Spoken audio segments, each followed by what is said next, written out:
Part 2। अब तक आपने सुना कि कावेरी जी अपनी तीनों बेटियों ईशा, मोहिनी और सुहाना की शादी 3 घर जमाई लड़कों के साथ करवा देती है। उन्हें लगता है कि ये लड़के शायद घर का कामकाज संभाल लेंगे, लेकिन उनके तीनों घर जमाई बहुत आलसी थे। वो नौकरी भी नहीं करते थे और बाहर का काम भी नहीं। कावेरी जी ने अपनी बेटियों से कहा कि वो प्रेगनेंसी का बहाना बनाकर अपने पतियों को सबक सिखाए। अब सुनिए आगे। मम्मी, आपने जैसा कहा था हमने वैसा ही किया, लेकिन देखिए ना, विवेक का हाल तो वैसा का वैसा ही है। घर में ना सुबह का नाश्ता बनता है और ना खाना। नौकरी पर जाने की बात करूं तो खाने को दौड़ते हैं मुझे। हाँ मम्मी, मैंने भी सुमित को कितनी बार कहा कि अगर नौकरी नहीं करनी तो कोई छोटी सी दुकान ही खोल लो। घर का खर्चा कैसे चलेगा? देखो दोपहर के 12 बजने आए और जनाब अभी तक सो रहे हैं। हाँ मम्मी, ईशा और सुहाना ठीक कहती हैं। अविनाश का भी यही हाल है। जब मैंने अपनी प्रेगनेंसी के बारे में कहा तो मुझसे कहने लगा, अरे दूसरी लड़कियां तो 9-9 महीने तक नौकरी करती है, बस डिलीवरी के टाइम छुट्टी लेती है। मोहिनी, तुम भी नौकरी करो। अब मुझे कहाँ नौकरी मिलेगी?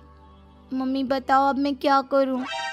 हे भगवान, क्या सोचकर घर जमाई दामाद लाई थी मैं कि मेरी बेटियां मेरे पास रहेंगी और खुश रहेंगी, लेकिन इन आलसी दामादों ने तो हमारी जिंदगी को भी प्रॉब्लम में डाल दिया है। मैं तो कहती हूँ मम्मी, हम लोग वापस अपनी जॉब पर जाना शुरू कर देते हैं। बता देते हैं इन लोगों को कि हमने प्रेगनेंसी का बहाना किया है। नहीं नहीं बेटा, ऐसी गलती भी मत करना। अगर तुमने ऐसा किया तो इन तीनों की आदत और ख़राब हो जाएगी। अरे आज नहीं तो कल कभी तो तुम प्रेग्नेंट होगी, तब वापस यही प्रॉब्लम आएगी। तब क्या करोगी तुम तीनों?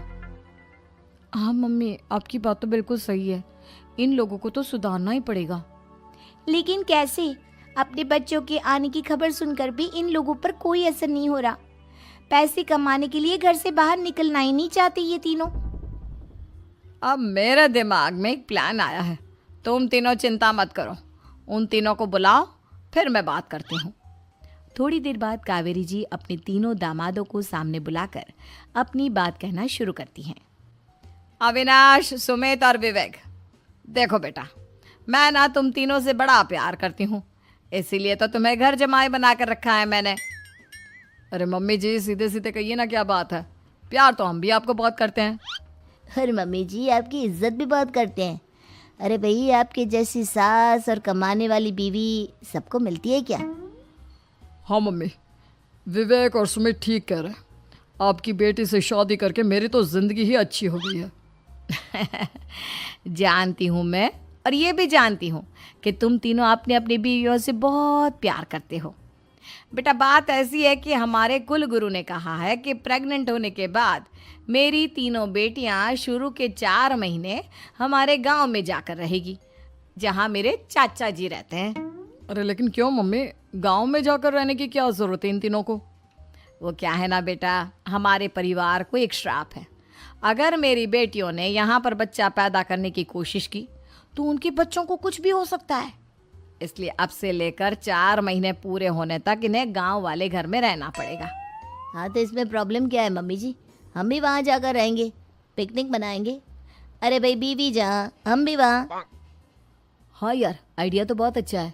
शहर की ज़िंदगी में रह रहकर परेशान हो चुके हैं, अब कुछ दिन गांव में बिताएंगे। तुम लोग समझने की कोशिश क्यों नहीं करते? तुम में से कोई भी वहाँ नहीं जा सकता, और मैं यहाँ रहूँगी ना तुम तीनों के साथ। 4 महीने की तो बात है, उसके बाद ये तीनों ही लौट कर आ जाएंगी। ठीक है मम्मी जी, अब हमारे बच्चों का सवाल है तो ये तो करना ही पड़ेगा।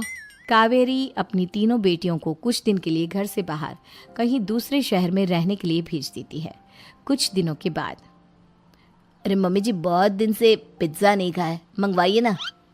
क्या बताऊं बेटा, पहले तो बेटियां खर्चा दे देती थी क्योंकि उनकी नौकरी थी, लेकिन अब तो मेरे पास पैसे ही नहीं बचे। थोड़े बहुत पैसे हैं जो बच्चों की डिलीवरी में काम आएंगे। लेकिन मम्मी जी, आपकी बेटियों को वापस आने में तो अभी बहुत वक्त बाकी है। वही सोच सोच कर परेशान हो रही हूँ। सोच रही हूँ कल से दूध भी बंद करवा देती हूँ। अब दूध वाले को देने के लिए पैसे भी तो नहीं है ना। अरे नहीं नहीं मम्मी जी, अगर दूध भी बंद करवा दोगी तो मुझे चाय कहाँ से मिलेगी?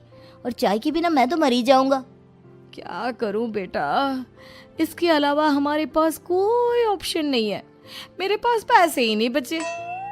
इस तरह कावेरी जी धीरे धीरे अपने तीनों दामादों को पैसे देना बंद कर देती हैं और घर में खाने पीने की चीजें लाना भी बंद कर देती है।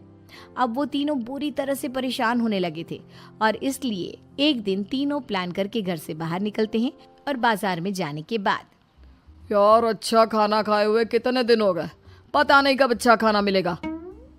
हमारी बीवियों के जाने के बाद तो हमारी हालत भिखारियों जैसी हो गई है यार। कुछ भी हो, मुझे तो आज पिज्ज़ा खाना ही खाना है। जेब में 1 रुपया नहीं और पिज्जा खाएगा, कहाँ से आएंगे पैसे? अरे देख वहाँ सामने बोर्ड पर क्या लिखा हुआ है, कंप्यूटर पर काम करने के लिए एक आदमी की आवश्यकता है। भाई मैं तो जा रहा हूँ, काम करूँगा और शाम तक पैसे लाकर आराम से पिज्ज़ा खाऊंगा। जा जा, तुझे कोई काम नहीं देने वाला, हम तो घर जा रहे हैं। चल भाई सुमित।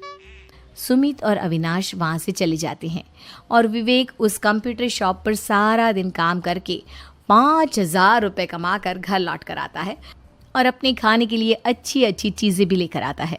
ये देखकर विवेक और सुमित के दिल में भी कुछ पैसे कमाने की इच्छा जागती है। अरे सुबह सुबह कहाँ चल दिए तुम? मम्मी जी एक बहुत अच्छी जगह मिली है, कंप्यूटर पर काम करने के 5,000 मिले थे कल मुझे। अगर रोज काम करूंगा तो पूरे 40,000 की तनख्वाह।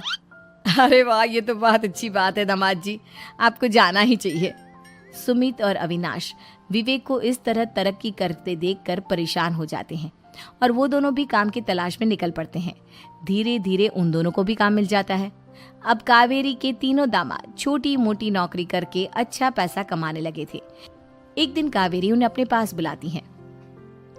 अरे वाह, विवेक 40,000 कमा लेता है, अविनाश 60,000 और सुमित तुम भी 40,000 के आसपास कमा ही लेते हो। कुल मिलाकर तुम अच्छे खासे पैसे कमा रहे हो बेटा। हाँ मम्मी जी, बहुत मजा आता है जब महीने के एंड में मोटी रकम हाथ में आती है। पूछिए मत मम्मी जी, घर में रहकर रोटी बना बना कर औरतों जैसा महसूस होने लगा था मुझे तो। हाँ बेटा, तुम तीनों की बात तो बिल्कुल ठीक है और जानते हो अब तुम तीनों की पत्नियां भी वापस लौट कर आने वाली है। लेकिन मम्मी जी अभी तो उन्हें गए सिर्फ 2 महीने हुए हैं, आपने तो कहा था वो 4 महीने के बाद लौट कर आएंगी। ऐसा कुछ नहीं है बेटा, मैं सिर्फ तुम तीनों को सबक सिखाना चाहती थी कि आदमी घर में बैठकर बीवी की कमाई खाता हुआ अच्छा नहीं लगता। इस दुनिया में हर इंसान को मेहनत करनी चाहिए, काम करना चाहिए, चाहे वो औरत हो या आदमी, ताकि अपने परिवार को संभाल सके। कावेरी की बात सुनकर उन तीनों को अपनी गलती का एहसास होता है और कावेरी उन्हें सच बता देती है कि ईशा, सुहाना और मोहिनी शहर में ही कहीं दूसरी जगह रह रहे थे। शाम के वक्त उन तीनों की पत्नियां लौट कर आ जाती है और कावेरी जी का परिवार एक खुशहाल परिवार की तरह